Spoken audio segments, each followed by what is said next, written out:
On today's show, the Athletics NBA insider Sam Amick joins us to break down why the Heat didn't land Bradley Beal, the latest on Damian Lillard's situation in Portland, and what other stars could be on the move. All of that and much more coming up on today's Locked On Heat.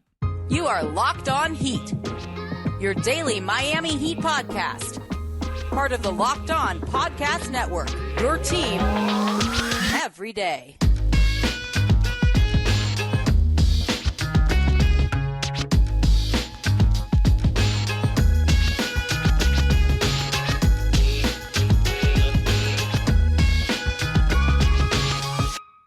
Welcome to Locked On Heat, your daily podcast on the Miami Heat. I'm Wes Goldberg. However you might be tuning in on YouTube, Odyssey, or on your favorite podcast app, thanks so much for making Locked On Heat your first listen every day. Joining me today is the Athletics' Sam Amick to talk Bradley Beal, Damian Lillard, some of the big stories of the offseason. But Sam, first, thanks for joining me. I know you were just in Miami for the NBA Finals, but I'm glad to know that you're not too sick of the Heat just yet. 45 minutes after the end of the season, there was a parade in Denver, and now we're talking superstar. I mean, we already have one star getting moved. The Suns pulling off the blockbuster for Beal. The Heat have already moved on to a different star. It feels like the offseason just got here, and there's already a ton happening. Let's start with the Beal stuff. Conflicting reports about what Miami offered Washington for Bradley Beal and how much say Beal may have had in going to Phoenix over Miami. What's your best understanding of what the Heat may have ultimately offered for Beal and why Beal is in Phoenix instead of Miami? Wes, thank you for having me. I appreciate you coming at you with the summertime look. So I hope you don't mind the still recovering from the finals we have going here. Like you said, it was off and running. I swear, like before the plane even hit the ground, there was offseason news happening, but that's the NBA. And this Beal situation obviously was front and center. Listen, when you have a no trade clause, then to cut through a lot of, I think, what is in your question, like you are the one who's going to ultimately decide where you want to go.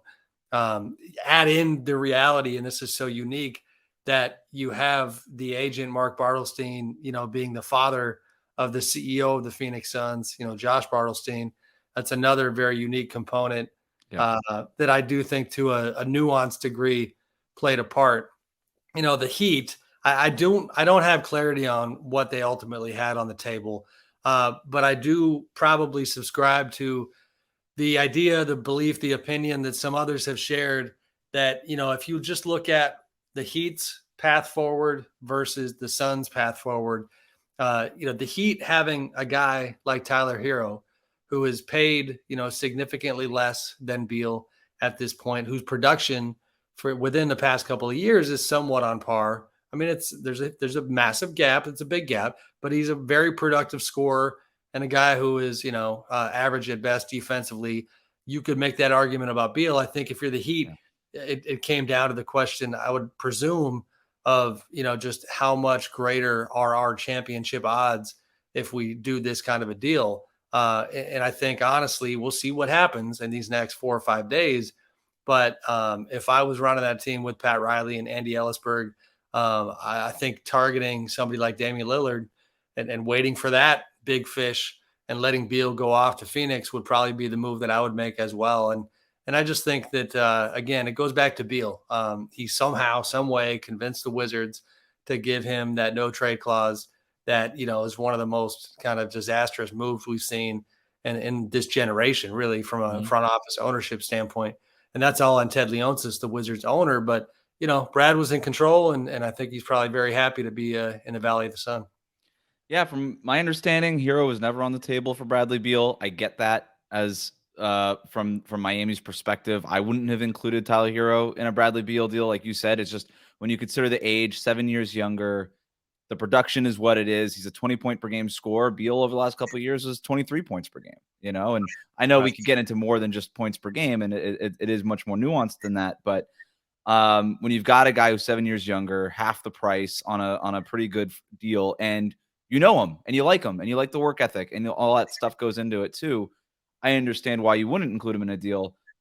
Lowry and Duncan Robinson, that would have gotten you to the salary. Maybe it was Victor Oladipo instead of Duncan. How many picks that Miami ultimately included, if any, has sort of been up for debate. But I do think that there's a difference between kind of an offer and just sort of talks. Sure. And I don't think that that's something that really is understood by a lot of people. Kind of zooming out, like when you look at like the difference, like how these things tend to go down, this kind of felt like Matt Ishbia. And look, this is me just completely guessing here, but kind of reading in between the lines. Matt Ishbia kind of doing the same thing they did with KD, which is like, I don't care, go get it done. Give them all the second round picks, do whatever it is. And it never felt like Miami was going to be that aggressive. Well, and that's the thing. I was going to say, I always love in these types of stories and situations, how you learn about each team throughout the process of the story unfolding. And the takeaway, without question for me, is that the Suns' level of desperation was significantly higher than that of the Miami Heat. Well, guess what? One got knocked out by the now champion Denver Nuggets early in the playoffs, and the other had a magical run to the NBA Finals and decided to keep its powder dry and see what other stars come across their desk later in the summer. Not to mention on the Beal front, good for Bradley getting the no trade clause. That no trade clause on the back end of whoever dealt for him is a poison pill, to say the least. And that sounds like I'm denigrating Bradley. I'm not. Like, maybe he will make his money all the way until the end of the contract. But if he doesn't, you just have no ability to pivot on the back end. That no trade clause obviously travels with him. And it means that you talk about being all in. I mean, if the Miami Heat had done a move like that, and if for whatever reason, let's say Brad's health wasn't holding up, let's say you just kind of look at it and go, damn, he's not the same guy he was 5 years ago. That's just where he is. There's nothing you can do about it. And you got 4 years and a boatload of money, to pay out. I think, for the Heat, again, I think it was probably the prudent thing to keep waiting here. $57 million when Beal is 33 years old, man. Like, we've already seen some wear and tear. Hasn't played 60 games in 4 seasons. Again, who knows what's going to happen with Bradley Beal? Maybe there's a little bit of a kick to going to Phoenix and contending. Obviously, he wanted to go to a contender. It's why he waived the no trade clause for Phoenix or Miami. Obviously, the Wizards go with Bradley Beal there. Last thing on Beal before we move on to more fun topics. You mentioned Mark Bartelstein's son, CEO for the Phoenix Suns. How much do you think that ultimately mattered in the deal? Because there's a lot of people who are like, oh my God, like collusion and all this kind of stuff. And I hesitate to go even close to that far, even just down that road. How much do you think it ultimately mattered?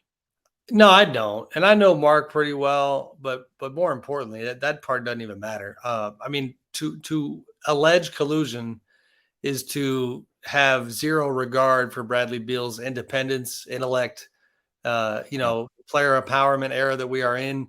Like, you think the guy who is smart enough to get a no trade clause is not smart enough to read the room and find out that his agent, is pushing him in a direction that might not be best for him? I'm pretty sure Bradley is a wise enough guy to figure that out. And so that's the elephant in the room, that, there's no way to reconcile that within that claim of collusion. So no, I don't think that's a factor. Now, it never hurts from a human component to have, comfort, to have familiarity in negotiations, and to really get answers to the questions that a player like Bradley would want answers to. So yes, it probably made that process easier, where Mark, just obviously there's no better relationship in most cases than father and son. And so that's not a negative by any means, but I'm pretty sure that the Heat are also capable of communicating with somebody like Bradley Beal, telling them what their vision was. So to me, that's not a big factor. All right, let's move on to some Damian Lillard talk. Today's episode of Locked On Heat is brought to you by BetterHelp. It's so easy to get caught up in what everybody else needs from you and never take a moment to think about what you need from yourself. But when we spend all of our time giving, it can leave us feeling stretched thin and burned out.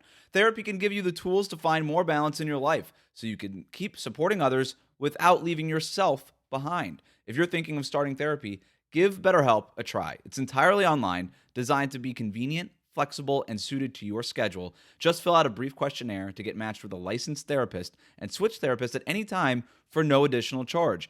Everything is meant to work with your schedule and your preferences, all to help you live a better life. Find more balance with BetterHelp. Visit BetterHelp.com/LockedOnNBA today to get 10% off on your first month. That's BetterHelp, HELP.com/LockedOnNBA.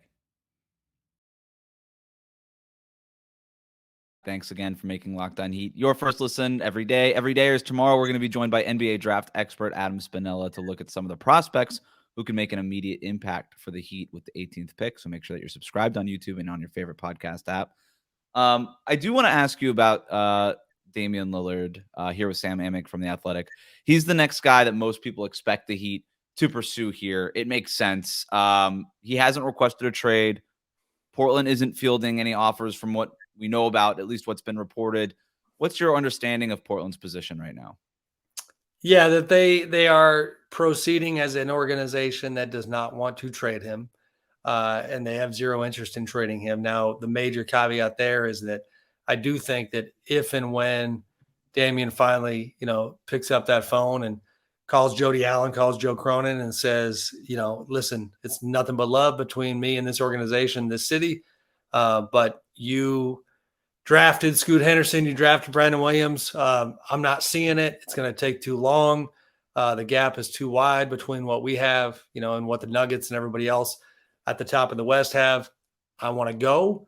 Then I would be shocked if they did not start to immediately oblige. And so I think, it's a little bit like with Bradley Beal. Dame does not have a no trade clause. He does have a lot of leverage. Now it's different because let's say if he does that, and that process begins, he obviously then there's more scenarios on the table where it's going to be a little trickier for him to get exactly where he wants, because the Blazers cannot be blamed for wanting to take the deal that puts them in the best position going forward. Yeah.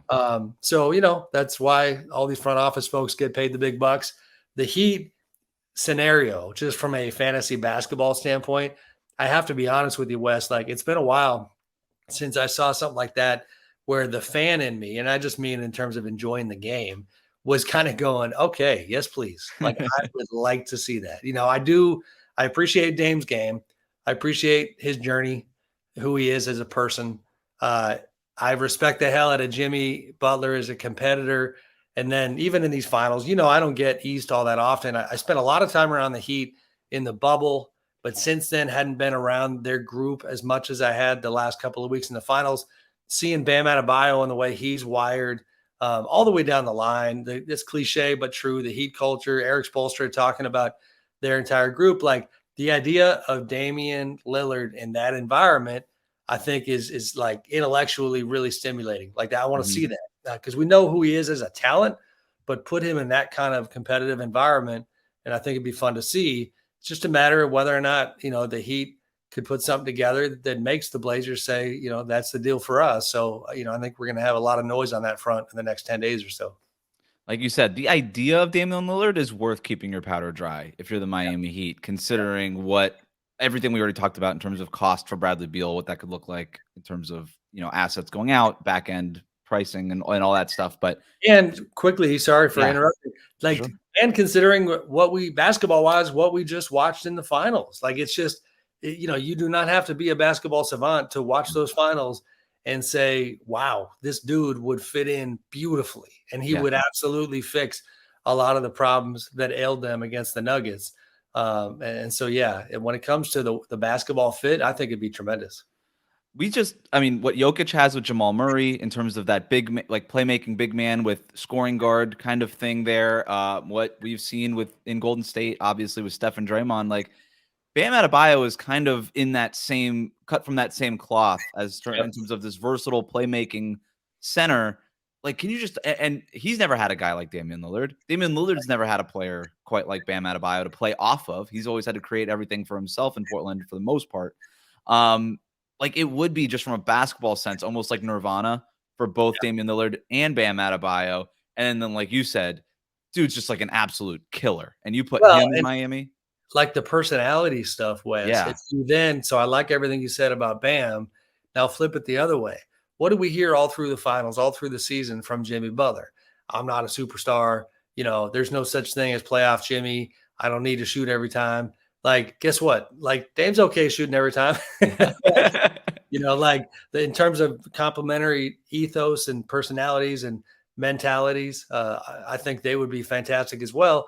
And Dame's never been an elite defender by any means, but I would love to see him in that environment when you're getting challenged every day to be a two-way player. Who knows? I mean, he's an athletic guy, and I would have a hard time thinking that whatever his defensive ceiling is, you would think he'd get a little closer to it in that Heat environment. So the complementary aspect of it could be fantastic, but that's one of a whole bunch of teams that I'm sure would be coming for Dame if he is available.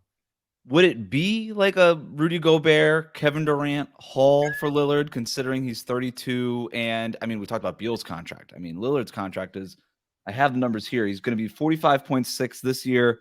And then that jumps up in when the extension kicks in next year, 58.5 million. And then he's going to be making 63 million when he's 36 years old. I would imagine that just the contract and his timetable because of his age could make some teams kind of shy away from a Damian Lillard trade. Like what's your guess sense on as to what it would cost to get Lillard from Portland? I mean, it obviously, a couple things come to mind. The age thing, is going to kind of bring the price tag down marginally. I don't think a ton, but marginally. If you compare it, it's apples to oranges. But if you compare it to a Gobert situation, Rudy obviously is much younger, but Damian is a superstar. Rudy is a complimentary star level player, and a specialist in a lot of ways. And then it comes down to just the desperation of whichever team is coming after him. In the case of Rudy, Tim Conley and the Minnesota Timberwolves obviously just had pegged Rudy as the guy that was going to work for them, and didn't really matter what they had to put on the table. They were going to do it. I think the value would be very high because, listen, even in another subpar Blazers season, he did essentially position himself perfectly, I think, in terms of, his own trade value remaining very, very high last season. I'm looking at it here. He missed some games due to injury. He shut it down late, which was a controversial move. But he plays 58 games. You kind of felt like he probably easily could have played 68, 70. You know what I mean? He gives you 32.2 points a game. It was the best statistical season of his career. Yeah, it's a career high in scoring. Yeah. He's 46.3 from the field, which is tying a career high from just a couple years back. From three, he's giving you 37.1. That's not shabby at all. That's obviously high volume, 9.4 attempts per game.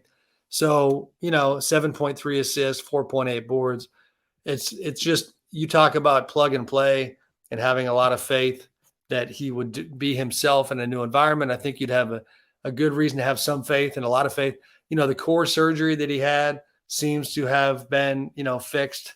And so, yeah, I mean, the guy's a beast, and it's a little bit, listen, Beal's younger, with these guys who decide, Beal and Lillard, as you know, for years, they're good friends, and stories would come out about how they were kind of kindred spirits when it comes to going at the kind of non-super team way and being patient.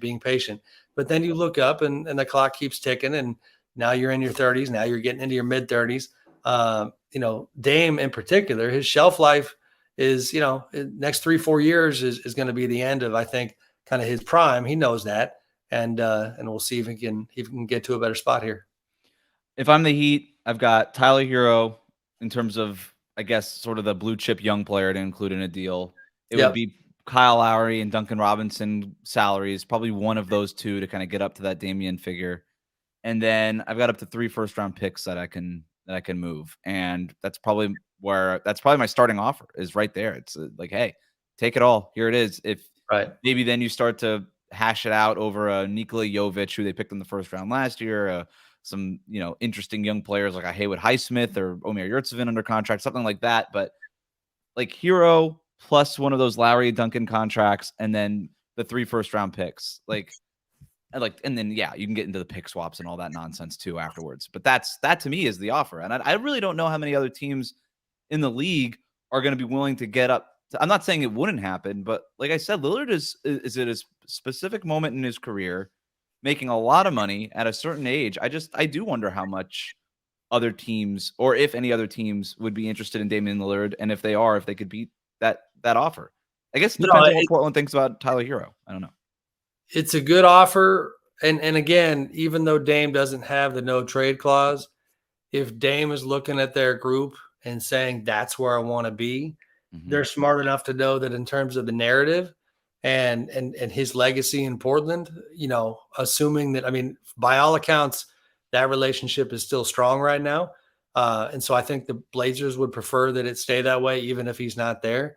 So I'm with you. I think that offer, you look at, some of the young pieces they have out there already, the idea of adding a Scoot or a Brandon into that mix, and then a 3 more first, like you said, maybe some pick swaps, they could then turn to their fan base and say, listen, like, we have a young core. We are loaded up with assets. And this is not a time, we've seen all these super teams that are falling on their faces, and we'll see how the Beal thing works. We kind of learned through the Nuggets, we're supposed to, that like building for the long haul and building through the draft is perhaps the way to go. I think PR marketing wise, it would not be that hard of a sell to kind of turn a new leaf after the Dame era. So I'm with you. I think that's a pretty strong offer. Today's episode of Locked On Heat is brought to you by Ibotta. Groceries, school shopping, and getting a little something for yourself. You know you're already doing it, so why not get cash back for it with Ibotta? You can earn cash back on every shopping trip. Ibotta gives you cash back on hundreds of grocery items, from produce to personal care to pantry goods. Either link your loyalty account or upload your receipt after you shop and get your cash back. It's that easy. The average Ibotta user earns $120 a year in real cash back. That could cover the cost of an entire shopping trip. Or you could just use your cash back to buy that flight that you've been eyeing, that game you're dying to do, or the fancy dinner that you've been craving. A typical basket of groceries was over $50 more expensive at the end of 2022 than the beginning of the year due to inflation. You can earn 2.5 times that in cash back from Ibotta, or even more, depending on how much you use Ibotta. Ibotta gives you real cash back, not points. Other apps that give you points don't amount to much. With Ibotta, you get real cash back that you could cash out to your bank account, PayPal, or even use on gift cards. You can earn cash back on hundreds of online brands and retailers too when you start with Ibotta, including Lowe's, Macy's, Sephora, Best Buy, and more. Right now, Ibotta is offering our listeners $5 just for trying Ibotta by using the code LOCKED when you register. Just go to the App Store or Google Play Store and download the free Ibotta app and use the code LOCKED. That's Ibotta in the Google Play or App Store and use the code LOCKED. To get there, obviously, Damian Lillard and Portland have to agree to part ways in the first place. I think a lot is going to center around what happens at number 3 on Thursday night, whether it's Scoot or Brandon Miller or whatever happens there. I know part of the conversation is that the Trailblazers are looking to maybe trade the 3rd overall pick for veteran help. That's the part I keep getting hung up on, Sam, honestly, because I get it. Like, if Pascal Siakam were available, and we don't really, I don't know if he is or not, but let's just put him out there hypothetically. I love Pascal Siakam. I think he's a great player. I think he'd be a great fit in Miami. But giving up Scoot Henderson or Brandon Miller for Pascal Siakam on an expiring contract, that just seems to me like if I'm Portland, am I really doing the best thing for the organization, trading what could be a generational talent for a very good player in Pascal Siakam? But if you really value Scoot Henderson or Brandon Miller that highly, that might not be the best move. Like what I'm basically trying to get at is, like, is there the player available? Is there a trade available that makes sense for Portland to give up what could be a really good draft pick? Not that guy. I mean, here's where my mind goes. And each of these guys has their flaws. Pascal, like you said, he's an all-NBA caliber player. But if you then say, all right, are the Dame, Pascal Blazers taking down the Nuggets? No, they're not. Is it close? I don't think it's probably that close. Now, the New Orleans situation is obviously worth watching and very, very interesting. The idea that they are aggressive about wanting to move up and be in that top 3, obviously, and I get 1, so 2 or 3. If they come Portland's way, like Zion is the one who in your mind kind of moves the needle and makes you think that, like, man, like a healthy Zion Williamson with Dame and the rest of that group. Okay, but you just heard those 2 words that came out of my mouth, a healthy Zion Williamson. And that's where, man, like telling your fan base that this is the final move. And not only are we trying to make Dame happy with this move, but, we're on the books for this massive Zion contract, given all of his health stuff. That would be a calculated risk. I'm not saying there's no way you do it, Zion is a guy who at his best looks to be an MVP caliber player. And it's, it's unclear in New Orleans right now how they are proceeding with that situation. Brandon Ingram's name comes up, so maybe some potential there with all kinds of stuff that would make me nervous if I was Portland. But again, it goes back to desperation. It's kind of the great equalizer with all these situations. You got to study, which organizations are the most desperate and why. And if the Blazers are seemingly hell-bent on not moving Dame, then who knows? Maybe something like that does transpire over the course of the next couple of days. But to your point, there's not that, like, even as we talk about Dame to Miami, that's like the natural next storyline here. There's not one guy with Portland that is being attached to that situation where it's like, well, as long as they get this guy, Dame's not going anywhere. I think to me, it's pretty cloudy on that front. If I'm the Blazers GM, Joe Cronin, if I'm him, it's almost the safer play to just trade or just take somebody at number 3 and then trade Lillard for a bunch of picks and whatever you can get. Like, that's almost a safer play. 100%. Not only that, I mean, my goodness, we just saw the Wizards, they're getting understandably kind of, destroyed in the media for how little they got in this trade with Phoenix. And the general idea is you should have done this 3 years ago. Right. Lillard is older, but you're going to get more in return because he doesn't have the no trade clause. You can put your organization in a spot to where the future looks very promising. And that probably won't be the case in a year or two. You know what I mean? And so I'm with you 100%. I think, that's why we might ultimately see that maybe there was a bunch of smoke screen here and behind the scenes, maybe the Blazers are well aware that this is something they need to do. Because I think you could find yourselves in a pretty good win-win situation where Dame gets what he wants and the Blazers, can turn to their fan base and feel okay. Beyond Damian Lillard, and again here with the Athletic, Sam Amick. Thanks so much, Sam. This has been awesome. But beyond Dame, are there any other names? You mentioned Zion Williamson. We talked about a couple other guys here and there, but are there any other names that you're keeping an eye on, or even going so far as to keep tabs on when you're talking to people around the league? I mean, there was some recent chatter about Zach LaVine in Chicago and the idea that they were, kind of gauging value on Zach. That's a guy who certainly could help a lot of teams. We'll see if that goes anywhere.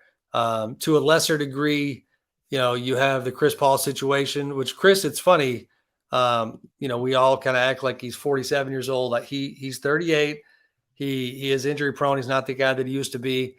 But I'm probably in the John Hollander school of thought. John's been writing a lot recently about how, we are undervaluing Chris Paul at this point. And that, he's got one of his rating systems, the board metric that kind of talks about what his actual salary should be. And he's got Chris valued at a pretty decent number at this point. Point being, like, where's Chris Paul going? Is he going to he's not going to play for the Wizards. Lakers and Clippers would both like him, I think, to varying degrees. Chris's entire family is in LA. And from a life standpoint, he spent the last, 4 years now, not living in the same city with his family. So I'd be stunned if Chris didn't wind up with one of the LA teams. Don't know which one it'll be. I think the Lakers would prefer to do it, with the Wizards cutting him and picking him up on a vet minimum, which is probably very unlikely, I think, because the Wizards, have reason to feel like they should get something for him. So Chris's situation, I think, is front and center a bit. The whole backstory and with the Lakers, with LeBron and the Banana Boat crew, it's the only guy that LeBron has not played with as part of their group. So I find that one interesting. And then obviously down the line, free agency wise, we got, there's a Kyrie Irving ripple effect where it seems like the idea of Kyrie in Lakerland is definitely not happening. James Harden and some connective tissue, if that makes sense, to the Phoenix situation, like Beal going to Phoenix, move the Harden thing out of play there if it ever was there at all. So is he going to do Philly or Houston? We'll see. And that's, as Wes, like that's this time of year, it feels like the old movie, A Beautiful Mind, where like up on the board, you got to have all the dots connecting every single scenario and what the domino effect is. So it's kind of fun to track. And we'll be tracking it. You guys do a great job over the Athletic. You do a great job of reporting on it. And we'll cover everything that that matters to the Miami Heat here. So, Sam, thanks so much for joining us. This was a lot of fun. Thank you, Wes. Appreciate you. Great seeing you. Yep. Thanks again for making Locked On Heat your first listen every day. Every dayers, remember, we're going to be back tomorrow. We'll be with NBA draft expert Adam Spinella to look at some of the prospects that might be able to make an immediate impact for the Heat with this 18th pick, if they even keep it. So hit that subscribe button on YouTube. Follow us on your favorite podcast app.